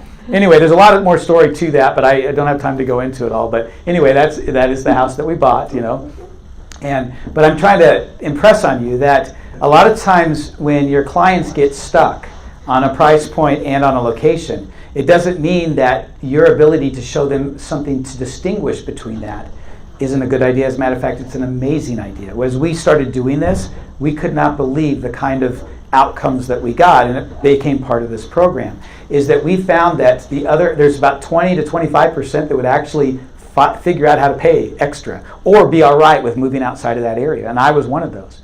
The other, about 40%, still wanted to live in the area that they decided that they wanted to live in with the price point that they wanted to pay, or however that worked out. But they were more all right with that decision. It was easier for them to accept it because they saw what they would have to pay or where they would have to go in order to get all those things that they wanted. So showing distinctive homes doesn't mean you're trying to get them to pay more money or go outside of their area. It's just trying to give them that reality check. How many people need a reality check when it comes to buying for homes? Yeah. And that's what we found was one of the best things we do. And we call it distinctive homes. So when I tell people I'm going to show them another home, instead of pissing them off, that it's outside of their price point or outside of their, area, I'm telling them, I just want to show you what you can get for your money in this town over here, or this place over here, or in this area right here. I want to show you what you can get for money, but it checks all those boxes that you have. I just want to give you an idea of what that is. We actually initially got this idea from HGTV. It does. That's where we got the idea. We noticed that even though it's a little bit, Hollywoodish, right, in the sense that everything works perfectly in 40 minutes and, and all that. But they always show them 3 properties, and then they have these little checklists of, those things that, price and location are part of that. But then there's this distinctive thing, that one thing that they would like to have, and then they have to make a choice. And we realized a lot of people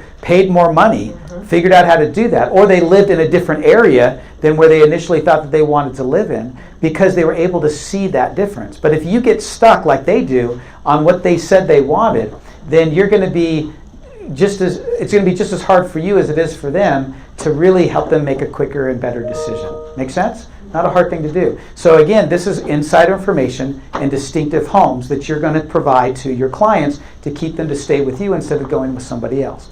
was Yes. gonna say, I had a client, same thing, we showed him so many, and it's always because it's your friend, and so you keep, Yeah. anyway. So we showed way too many houses, but what what I realized is that the house they were talking about needed to be their next house. Like, they weren't ready to move far away because they still had teens, and it took them forever To figure it to out. realize, Yeah. no, we need another house before we move to that house. Oh. And I don't know why they didn't realize it, but I realized it pretty quickly, and we finally got them on board and finally got them a house. That's awesome, yeah. And sometimes you and they learn together, because things do change. We even found when we did the research that one of the reasons they work with different agents, which sounds ridiculous, is that they hound you so bad about only wanting to live in this area for this much money that when their mind changes or they realize it's different, they actually will call another agent because they feel guilty about putting you in that position that they, you kept saying, you should look over here and look, and they kept saying no, no, no, no. And then all of a sudden they're like, you know what, maybe we should. Okay, I'm too embarrassed to call you back, so I'm going to call this other agent. So isn't that funny? So you kind of want to help them through this effort of Distinctive Homes to get an idea of what's available out there to them. And if they want to pay more money or if they are willing to live outside of that area, more of their boxes could be checked. I just want you to know that you can do that, right? It's interesting out there in where we're at, there's this one town that seems like it's out in the middle of nowhere, but its location towards downtown is actually closer than a lot of the cities where people buy that are along the Wasatch Front where they have to go downtown to work. It's called Tooele, so it's like this out there in the middle of the nowhere area, but the actual commute to Salt Lake is like 20 minutes. The commute to the airport is like 20 minutes. They buy down in Draper, where it's this other area, and it's taking them 45 minutes to sometimes an hour to get to those places because the traffic is heavier and they're going further out. So a lot of times they just don't realize what's available to them, and you do, and that's how you help them through these Distinctive Homes. Okay? Make sense? So the next step in this process is I'm going to print out all these MLS sheets, and then I'm going to highlight all of these things about that property. I'm just reminding you of that. Then I turn it over, Insider, you got all that, right? Inside information, you write that down. I call the agents. I do that even with the Distinctive Homes, right? Every one of the properties. You know what we found too when we did this? Is that it's sometimes those little extra things that actually push people over the edge of buying that home. Oh, remember that fence that's kind of falling around the backyard? They're going to put a new fence there. Okay, let's put an offer on that house. Like, really? Okay, we'll do that. It's kind of funny how, the house means more to them with more information. And so if you don't give them enough information, it's harder for them to make what they feel is an educated decision. Most people make decisions about where they're going to live based on emotion more than they do based on information. But what we like to believe and what we convince ourselves is that we did it through what? Information and education. Does that make sense? So helping them have more information and more education about the properties that they're looking at positions you as the agent that they want to work with every one of the properties that they see. So even if they go on later and they look at a property online and it shows another agent that they could call, or they think they're going to get a better deal by calling the listing agent directly. How many people think that? They're like, well, I want this information from you. Okay. So the next step in the process is I put this in a deliverable. Okay. Everything has this kinesthetic kind of element to it as well. So I forgot to bring it. I'll bring one next week so you can see it. Maybe if I have time, I'll bring it up here so you can see it. But we tried a whole bunch of different things. We have what we call a home shopping bag. It's this canvas bag about this big. I don't know, about 2 feet by 24 inch by 24 inch, somewhere like that. And your logo, full color logo on that bag. But we call it the home shopping bag, right? And so you have that with you when you go to show them that first property. And in that bag you have a folder. The folder has your logo on it as well. It's all right to brand it for that, right? They open up the folder, and guess what's inside of the folder? The MLS sheets with the insider information for all those properties. What else do you think should be in that folder? Hey, I'm glad you're actually going to put snacks. Oh, you read it in the book, didn't you? Oh, you did? Yeah.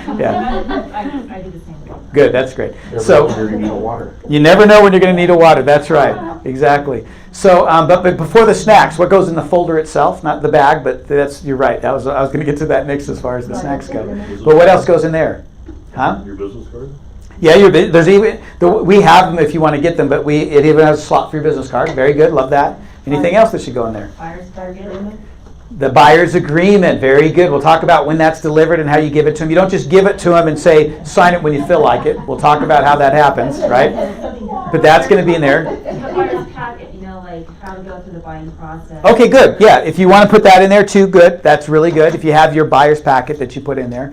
I also remember we talked about the listing presentation and the listing sheets. You put your listing presentation sheets in there too. Why do you put your listing presentation sheets in there? Because when they buy that home, that at some point they'll sell it. But also, how many times do you meet a buyer that also has to sell a property, right? So you always have that in there as well, okay? And the buyer's agreement, which is really good. Now, on one side you have all that. What do you have on the other side of that folder? You have another business card, and it's not because we're trying to promote Landmark or Intercap with this. Is because Dustin loves that idea. But on that side, what you're doing is it's about why to get pre-qualified, what the process is. Actually, pre-qualify sucks, if you know what I mean. Pre-approved is better, right? But what all that means. So if you go into Total Expert, you can get all these sheets in there. But if you look up loan consideration or just Captivate, you'll see all of them there, and they're co-branded with you. But what it has is what it means, or what they have questions about the different kinds of loans and down payment. How many people have questions about that kind of stuff? They probably know that the more you put down, the better terms and conditions you might get on that property. So there's this nice little graphic that shows this. How do I apply for that loan, right? How do I get ready for it? You want to know if they're ready to buy a property before they put an offer on it, right? So having those sheets there is really good at your ability to bring that up when you show them all this, right? I want to make sure you're approved, but you do it in light of what they want, and I'll explain how that happens next in this process. But you want to have that bag with you, okay? So it's there with you, it's in there, and then the last thing in the bag is the snacks.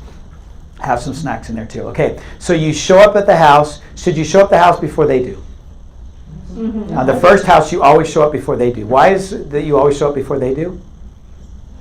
Turn on lights, I like that. Turn on lights, get the house ready. Not absolutely necessary, I don't think. The most important is so you can get and find the damn key. That's the number one thing. How many of you fumbled with the other houses you're not going to be able to do that, but the first impression is really important, okay? I don't know what it is about agents that play this hide and seek game of where that key should be, whatever that is. Like it wouldn't fit on the front door, so we put it around the back, underneath this bush, and something just like craziness, right? Oh, you didn't read that in the comments down there? Yeah, so, yes. I would say that the agents that do that don't have back problems. they do what? The ones that do that don't have back or knee problems. Oh, they don't have back or knee problems, yeah, I know, exactly. It's nuts. But you want to be able to get into that house, right, before they do, so it's there. You want to be ready for them when they get there, okay? So get there a little bit early if you can. If it's a property that you want to walk first, or if you have time, I mean, sometimes you don't have time to do that. And you only do that on the first property because then you're going to go to the next properties. Hopefully, don't just drive really fast to the next property. Let them follow you, because a lot of times they're trying to follow you, and don't, try to beat them. It's not a race. And yeah, so you get into the house, or get them into the house, and then as soon as you walk in, go ahead and walk in, right? If they want to walk around the outside, that's fine. You've got the shopping bag with you, right? You're not telling them what it is yet, but you get into the front living area, and then before they do the tour of the house, you pull out the folder and you open it up, but you don't give it to them yet. Too much information, there's no reason for it. You're going to take out the one MLS sheet with the insider information. Put the folder back in the bag, and hopefully you also have one of your clipboards. Remember the clipboards we talked about that you have at the open house? You're going to have a clipboard there with your pen attached to it. You put that on the clipboard and you show it to them. And then you explain to them about your insider information and what you learned about this property. You go through the things that you highlighted before they tour the property, okay? You turn it over and you show them the other insider information. That's when you lay down all that really great information that you got. If you don't impress them, then I don't know what else to tell you. But if you do this right, you will literally blow them away with all this information that they're like, I had no idea. I mean, literally, I've seen people with their mouths open like, oh my God, I didn't even know about this or that or that. So, their spouse is there or something like that, and they're like, did you know this? Did you know that? It's kind of fun to see the excitement and the awe that comes around being so knowledgeable about the property when they thought, what? They found it. They found it. They're the ones that know the most about the property. They saw the Zestimate. They know what it's worth. And when you see, yeah, exactly. So when you start to introduce things and you don't really show that you have very much knowledge of that property, they're thinking that they're the smartest person in the room. And now, not without you trying to be a jerk about it, you're now the smartest person in that room, where you showed it to them right there and it's visible to them. You don't just say it. It's right there. They see this sheet and they see what it means, because nobody looks at MLS sheets except for agents, right? And so you've highlighted this information, and then you've turned it over and you've written all this other stuff there, and you're prepared for that property. Oh, they walk into the master bedroom and they say, how big is the master bedroom? Because they'll ask that. Oh, it's 12 by 16. Oh, how did you know that? Oh, I asked the agent about that, So you want to be knowledgeable about that property and really let them know that that's your value, right? Even though they found the house, which is fine. I like it when they find the house. I don't want to try to find the house that you want, because it's so picky, right? It's like trying to set someone up on a date or something, right?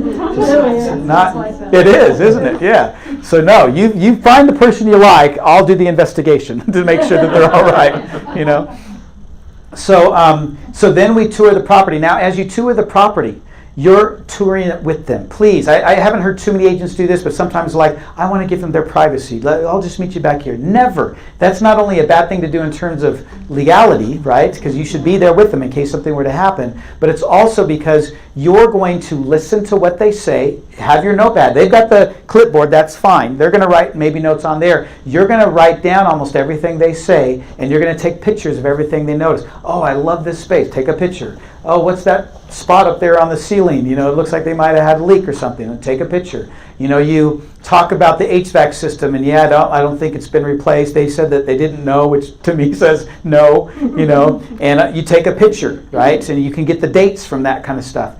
You're going to take all these pictures and take all these notes as you walk through the property. Guess what you're going to do with those pictures and those notes? You're going to put a Word document. I have a template that I use, just like the listing report. Now I have this buyer's report. Every single house has its own document, and it has a picture of the outside of the house and the inside and all the little bullet points of the things that I found that are important, as well as the things that they decided they wanted to understand a little bit more about. And I send that to them, right? How many times do people look at homes and then they forget about which home did what and had what and all that kind of stuff? Again, you're distinguishing yourself from other agents that just open up doors, right? And that's what you're trying to impress on them. I can find another house out there, and they might even recommend an agent to call, or I might even have in my head that it's good to call a listing agent, but I'm not going to get this insider information from anybody but you, right? So make sure that they understand that. Yes? Do you do that even if the customer says this house is terrible, I don't want this house at all? Like if they reject the house? No, if they don't want it, I'm not going to, let's go. We got another house. Yeah. You wouldn't send them a report saying, hey, this is the house you reject. You could, but I wouldn't take, as soon as they say they don't like the house, then I'm like, we're done. Yeah, it's time to go. Yeah, I'm not going to try to convince them of that. But here's the thing about that insider information. People make decisions about properties sometimes based on other little things that you found out about the property. So by introducing all those things first, that might be a reason right there. We found a crack in the foundation, and so they're like, oh yeah, we don't want to deal with that. We heard about how bad that is, so they're like out of it at that time. So those are the type of things that will help you as you go through that inside information before you even tour the house. Yes? So I know that each MLS is different, but for ours, for Pikes Peak MLS, there's like a confidentiality between the agent report to the MLS sheet and the client. We're not supposed to reproduce the agent sheet and give it to our clients. Okay, then do the buyer one, the public one, Yeah. and then write it down on the back in inside information. Because to me, because we're allowed to tell them. exactly, you can still tell it to them. So if you don't want to print it out and put agent and highlight the agent remarks, then do the other one and write it out. Yeah, because legally, if you were to go to court about it, if anybody discloses any information that someone should know about a property, they're going to be liable, not some stupid agreement about what they should or shouldn't show on the MLS. So at least that's my opinion. Don't hold me to that. I know. I'm like a politician. Is that what you're saying? I'm never want to be a politician. Okay, so then before we go look at the next house, this is where it gets important. This is an important part of it. Usually I like to do this before I exit the house. I want to do it in a comfortable space. If there's furniture, it's nice to be able to sit down. If not, you can do it on the kitchen, island or something like that, so you can lay your stuff out. So now you're going to have your home shopping bag. And I even tell them, this is your home shopping bag. I want them to know we're now shopping together. I'm your personal shopper. We're going to go together and we're going to look at these properties. I take out the folder and I say, okay, now I've got 3 other properties to show you, right? And hopefully I've told them, or usually I tell them that I'm going to try to find other properties, right? But I don't necessarily like to send them a property to have as a link, because I don't want them to make a decision not to look at that property based on the few things that they look at. Because honestly, looking at pictures and reading the description is not enough to really understand the properties. So I don't want to ever show them just one property. I want to show them 3 or 4. I'm with them anyway. I'm building rapport. I'm trying to get them interested in properties. I took the time to research to find properties that are very similar to what they want anyway. So let's go and take a look. It's going to probably be close to the same area anyway, right? Except for that one distinctive property, which might be a little bit out. And that's usually the last one that I show them, which is fine, right? So then what I do is I pull out the folder and I show them what's in this folder and what it is. I have these other 3 properties that I want to show you. These 2 are very similar to this one. I'll start telling them about those properties. I won't tell them everything, just like I did when I was on the phone with the first property. Here's some insider information about this. But I don't want them to go through it all right then. They might want to do that, but I kind of pull it out and push it back in. It's there so that, because guess what they're going to do as soon as they get in their car, because I'm going to give them that back. They're going to be looking at that. Hopefully there's 2, a driver and someone in the passenger seat, so they're not looking at it while they're trying to drive, but usually that's the case. So they'll have that, and I tell them, this is your home shopping bag. Here's the inside information for these 3 other properties. So I did research on them. Like, for example, this property has this and this and this, and this, and I'll kind of show those 3 things, right? And then I'll show them too, and I did enclose my listing presentation there. I don't know if you've sold your house yet or not, or if you need to sell your house, or when you go to sell a house, I just wanted you to know what we offer in terms of those listing services. And then over here, this is about getting a loan, and I'll ask them, do you have an approval for a loan right now? Like, oh, we talked to a lender, and then I'll reinforce that. Do you have a pre-approval for that? Right? And then I have one of the sheets that's in there, and I don't know if you've seen this before. It's called the $1,000 loan approval guarantee. I don't know if you've seen that. You got to ask your lender about that. But basically it's a sheet that it not only says what someone qualifies for, but it has check boxes for all the verification documents that are needed in order to determine if they really would be able to get that loan. Because it's not going through underwriting necessarily, but they check their W-2s, they verified funds, they've checked their employment, the verification of things. These things are in place, and your lender, at least Intercap Lending, will do that for you, and that will give you more leverage when you make that offer. You'd be amazed at what we've seen. We've had offers accepted that were $15,000, $20,000 below the highest offer, and they accepted the $1,000 loan approval guarantee because it had that sheet in there. And we've even had people now, because it's so popular out there in Utah, that it was funny, we had this one new loan officer, and she calls me up, she goes, what the heck is this $1,000 guarantee thing that I have to do? She was a little bit irritated because she got a call from the listing agent, says, hey, we like your offer, but we'll accept it if you give us the $1,000 loan approval guarantee. Like that was a condition for them to accept it, right? So it's a great thing, and I love to have that there, because then you can show that to them and say that that this is what an approval means. That it shows that you're not going to go through some headache or hiccup or something like that once this goes through. So make sure, if you haven't gotten that, these sheets right here will explain what that is and how you can get that loan and everything like that. Okay, and then I will also show them, maybe I do that, if I remember, it's been a while since I was helping buyers, but on the before I show them the app, so I'll tell you about this app in just a minute, but in there is the listing or the buyer's agreement. I pull out that buyer's agreement, I put it right there in front of them with a pen. Okay? There's not going to be any question that they have to sign this. And this is what I tell them. Before we go and look at these other 3 homes, I need you to sign the buyer's agreement. Now, the reason I say it that way is because what do they want? They want to keep seeing these homes, especially with this great information. And hopefully I've impressed them enough with what I've done, all this effort and this shopping bag and everything else, and all these things that are there, that signing that agreement makes sense to them. And then I drop the 2 bombs about that. One is, I'm not supposed to be showing you homes without an agreement. Is that true? It is true. How many of you don't get an agreement and you show homes?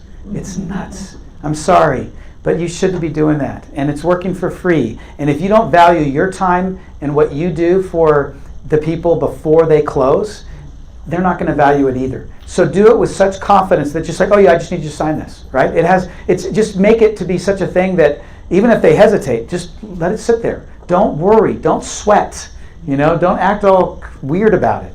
Just sign the agreement, right? And if they hesitate or they're like, well, we're not sure, they might say something like that. This is what I tell them. Well, one, I can't legally show you properties. It's my liability if anything were to happen to these properties if you're not under contract. Plus, and then I drop the guilty bomb. And I literally drop a hard bomb when it comes to this, because it's important that you make them feel guilty about this, because people will use you, and they shouldn't. And most people don't want to be jerks. Most don't. Some do, but most don't.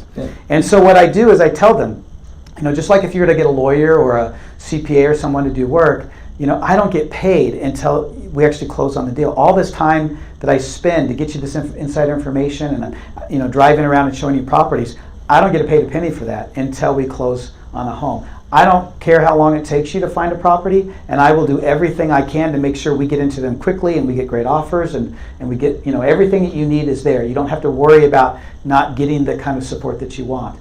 But just so that you know, I don't even feel comfortable showing homes until I have this agreement, because I don't work for free. Okay? And I want you to be comfortable saying that to them, because if you can't say that with a straight face and an earnest and honest face, then you don't respect it yourself. And if you don't respect yourself, they're not going to respect you either. Okay? Get a signed agreement. They'll sign. In most cases, they're like, yeah, I want to look at the other homes. Yeah, what are I sign? And they just do it. Okay? Sometimes I even have to feel like they did it so quickly, I have to explain what that means to them. Okay? You're now under contract with me. So whenever you find another property, you need to call me, because I will help you, because we're under contract. Okay? Just so you know. And so then I give them the bag and I give them the folder, and then they go in their car with their snacks, right? And what kind of snacks do I have in there? A couple of water bottles. Maybe I'll put in a few, I don't know unless they tell me that they've got kids and stuff there. And so usually I put in the healthy stuff and I put in the non-healthy stuff too. So I might put some Oreo cookies in there, as well as some, Kind bars or something like that. And maybe, those, I love the cuties. Do you like the, I don't know what it is about them. They just peel so easy and they're so sweet. So I put a few of those in there, yeah. So, you have one in your purse, yeah. Yeah, I don't know what's so great. It's like candy that's good for you. I don't know. Maybe it's not good for you.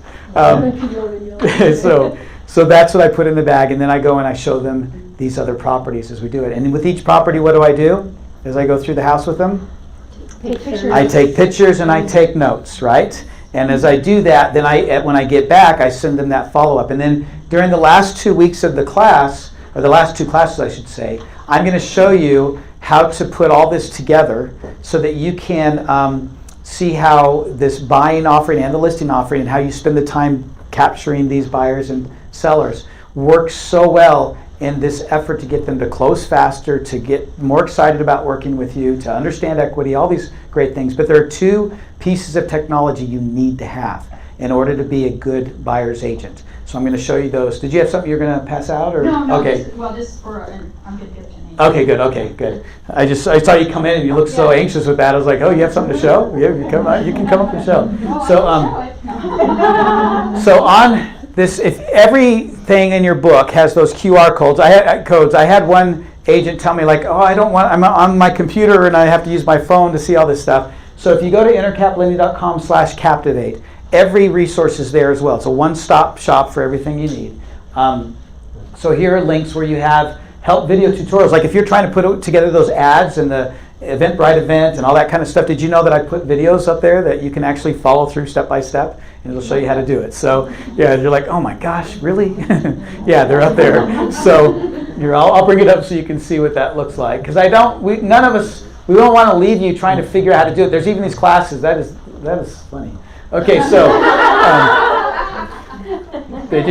you can choose what first picture you have, and I should have done that on that one. But anyway, here's all the classes. So if you want to watch the class again, it's like an hour and a half. Good luck. But you can watch the class again. And then down here, like create your single property website. It's a step-by-step guide. I walk you through how to do that. Eventbrite event for the grand open house. Listing advertisements on Facebook. Part 1 is posting, part 2 is boosting. They're all right up here, so it'll walk you through. So you can figure it out. It's not too hard to figure it out, okay? The other thing I want to show you up on this, oops, get to the right place. Here we go. Is this tool called Pro Agent Websites. Every single one of you needs to have your own website. And it needs to be your name as the domain, dash realtor if you need to, or real estate, or realty, or however you want to do that. Why is it important to have your own IDX website? You know what IDX means, by the way? Everyone know what that means? No. So IDX is a license so that you can show all of the listings in your MLS with you as the buyer agent to contact you to go look at the home. So it's basically, this idea that you can't advertise someone else's listings. Well, in this case, you can have all the listings up from the MLS on a website where if they click on it, they see you as the person to contact. That's basically how you do your hot sheets or your listing alerts. Okay? But having your own website instead of using a broker site or the MLS will help build a well, there's terms for it, but I'll just say basically you're building your online footprint, your reputation online. You're going to build all these backlinks from your social media sites, and it gets to a point, we'll talk about this more next week, that you can do a search for homes in a particular area that you're going to focus on, and you come up even above Zillow. I'll show you how you can do that. And it's not actually that hard, and you don't have to pay for it, because you do hyper-local advertising. And we'll talk about that more next week. But for this case, what you need your website for is it's called a BLMS, or you probably heard LMS before, which is Lead Management System. BLMS means it's Buyer Lead Management System, just for your buyers. And so when they're home shopping, you need to have a site that you can send listing alerts or hot sheets. Which do you call them here? Hot sheets or listing alerts, or either one? Either one. Listing alert? Okay.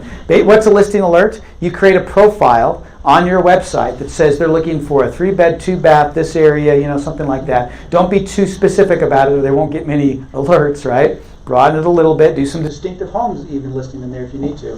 And then they get those listing alerts. How should they get those alerts? Text and email. Text is actually more important now than email is. How many of you will open a text 10 times sooner than you'll open up an email, right? So it has to go through text. If your website or your LMS doesn't allow that, then you need to get one that does. We partnered up with a group called Pro Agent Websites, so you can get one if you want. There's a link right here to it. If you click on the link, it will give you a $20 a month discount. They're normally $79.95 for that.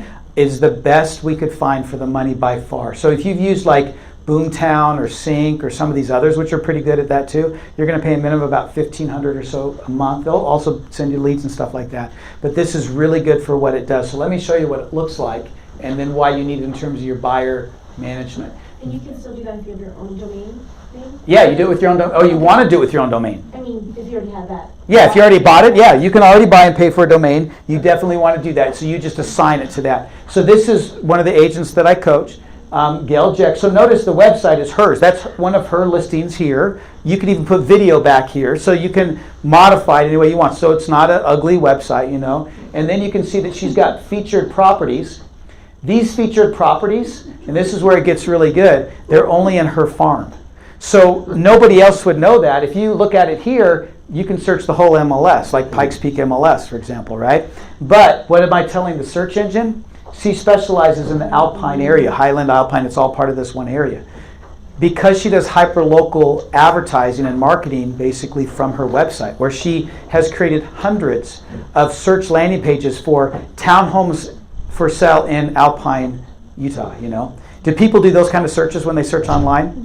Yeah, that's how they do searches. They're called long-term keyword searches.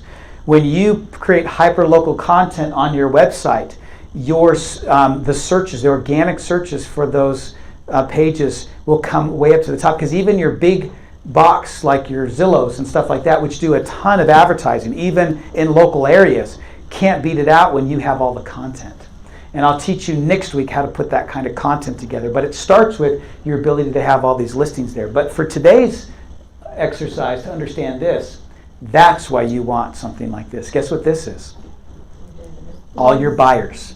It's a leaderboard for all your buyers. It shows you the last time they went to your site, what they looked at, where they came from, how many homes they've looked at and viewed. You need to know this information, or you're not going to know how to make sure that you never let a week go by without showing them new homes. And I'll explain what that means when we get to the last 2 weeks of this whole effort. You're going to be able to generate not only leads, but make sure that people make faster and better decisions based on how you take care of them through this process. And you're going to know exactly where they are and what's going on. And if they start looking at homes outside of the area or outside of their price point, you'll know that. And that's important. Every time you send out a listing alert, do you know when they click on it? Yep. Do you know what they look at? Yeah, and that's what you need to know if you don't already have that set up, and that's what this will do. And so there's a link from the webpage, or it's in your book if you want to take advantage of this one. We liked it. We don't make any money from this, by the way. This is just something we've tried to do because when we make recommendations, then people have to figure out how to do it, and they get lost or frustrated, and it wasn't great. So we found all these vendors and found all these people that could offer these things, and we said, look, we're going to go out there and teach it. How much of a discount are you going to give us? And then that's how we were able to do it, okay?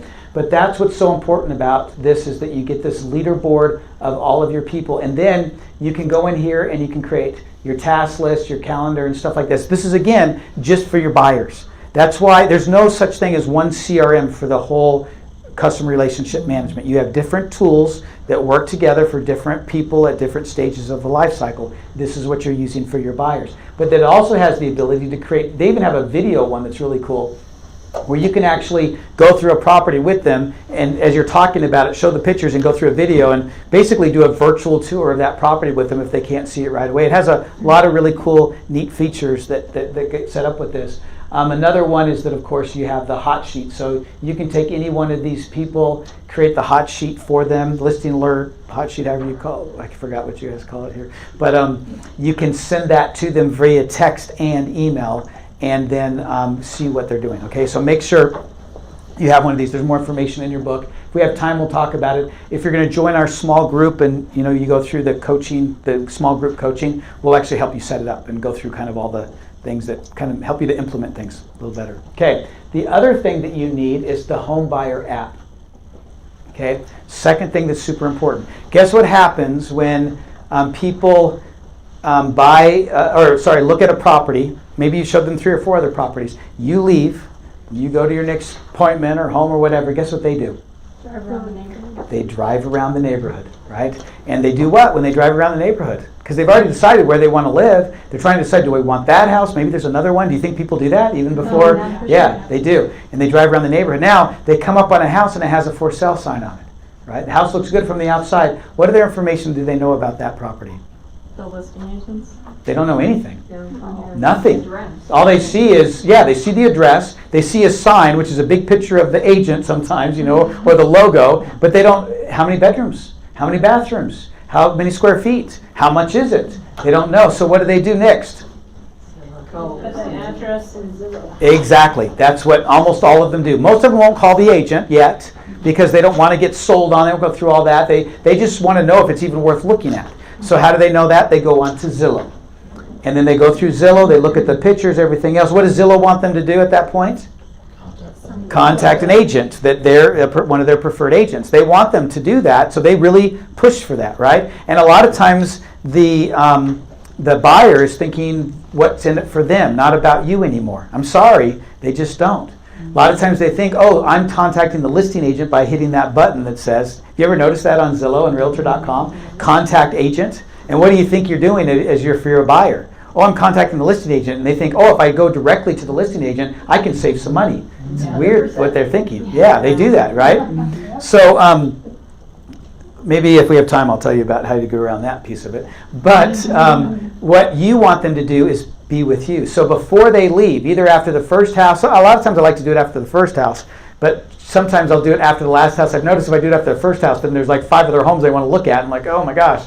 But what this does is it is an app that you give them. You just hit this one little share button and then put their phone number in, and they get this app and they pull it up. It has your logo and has your picture, and it has this home search button on it.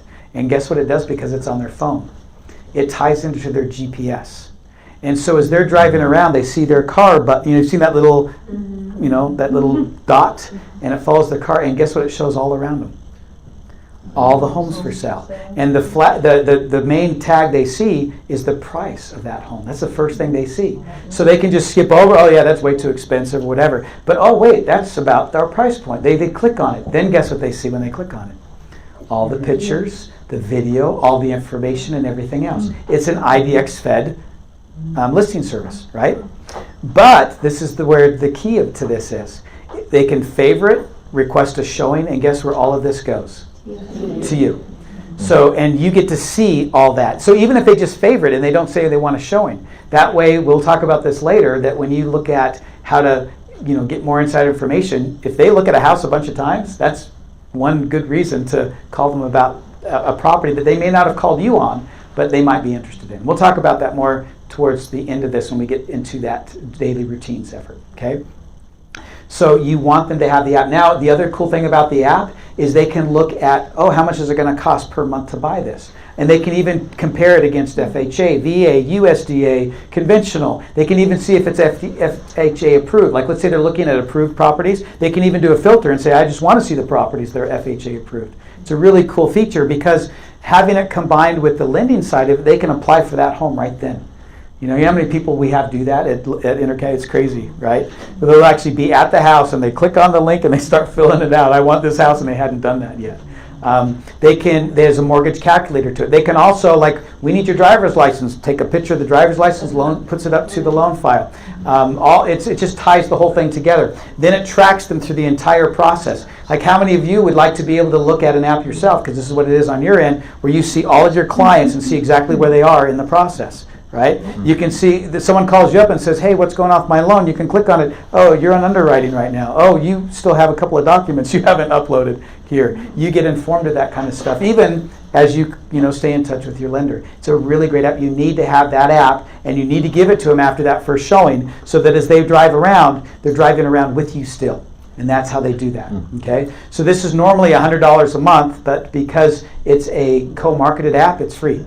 So being part of this program and working with your Intercat lender, you have to ask them, they'll set it up, and they'll give it to you. So we all have the app, we have it now, and it just looks a lot better if we get your logo, your picture. Yeah, you have to put all that in there too. Right, Yep. that's all we need from you guys. We can set it up, get you your app, that way it's easy to share. Yeah, but that's the two pieces of technology you need to have for all your buyers is your own agent website with your domain, because as time goes on, you don't know what brokerage you're going to be with in 10 years. Hopefully you're with the same brokerage, who knows, but you always want to make sure that you're building up your brand identity, your online presence, your reviews. We'll talk about that a little bit too, but that's all focused or pointing to your domain because it's your business, right? Yes? Does that website have to be in place for this to work? For all their inquiries to go to you, or are they totally separate? No, so as far as the app and the website goes, they are separate. So they don't function together. So if they go online or if they go on their app and they look, I want to look at this home, it wouldn't show up on your LMS, that they looked at that property. So yeah, there is a separation between the two. Yeah. It is very, very difficult to find one system that does everything. And part of that isn't because there isn't a technology smart enough for that. It's because every technology has its specialty, and they really specialize in that particular thing. So you just have to create some integration. Some of it is manual. I was thinking that was a good thing, because then we can get this going before we have... Oh, the website set up. Very good. Yes, yeah. You can get this going as soon as I leave the room and I try to get to the airport. You can talk to the Intercat lender and they can get it set up before you leave. Just to plug the app a little bit, there's so many powerful things in it. Like, you guys know, it's on a Saturday, and you like, hey, how much is this going to be? And of course, you can't get a hold of us. Maybe, they have a little calculator in there. Is this condo approved, FHA? There's so many little tools in there that just get you the data you need to be able to keep moving forward. Yeah. Because of the time, and because I already have my little dongle that connects my phone to be able to do that, I'm going to let you talk to your lender to do that. Maybe next time when I come, I'll set that up first and you can see it. I'll show you that to you up here. But if you don't mind getting together with your Intercat lender and they can show it to you and they can share yours with you. Because you don't just go online and try to download an app in this sense. You're going to get the invitation from them. One, it's free, and two, it's tied to you and to your loan officer together. Okay? Any other questions about all this really cool stuff? No? Was this helpful today? Did it help on the buyer side? Good, good.